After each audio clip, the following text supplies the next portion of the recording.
دل میں سختی نہ ہو، نمبر 2 ہماری زبان میں شدت نہ ہو۔ جب یہ 2 چیزیں آتی ہیں نا تو اس کا نقصان کیا ہوتا ہے؟ میں قرآن کریم کی آیت پڑھتا ہوں۔ اللہ رب العزت اپنے پیغمبر حضرت محمد صلی اللہ علیہ وسلم فرما رہے ہیں لو کنت فظا غلیظ القلب لانفضوا من حولک، اے پیغمبر لو کنت فظا، اگر آپ کی زبان علیاذ باللہ درست ہوئی اور آپ کا دل ان کے لیے سخت ہوا، یہ صحابہ چلے جائیں گے۔ لانفضوا من حولک، یہ نبی کو اللہ صحابہ کے لیے فرما رہے ہیں، بتائیں میں اور آپ کس کھاتے میں ہیں، کس باغ کی مولی ہے، ہماری اوقات کیا ہے۔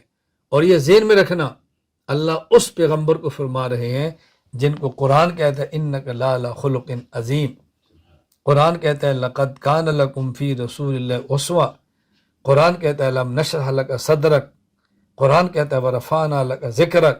یہ وہ پیغمبر ہیں، یہ اللہ اپنے پیغمبر کو خطاب فرما کے پیغمبر کی امت اور نبی کے ورثہ علماء کو سمجھا رہے ہیں کیا آپ نے کام کرنا ہے تو پھر دل بھی بڑا رکھو اور اپنی زبان بھی نرم رکھو، تو آپ دیکھو کس طرح آپ کے شاگردوں کا، مریدین کا، معتقدین کا حلقہ آپ کے ساتھ رہے گا۔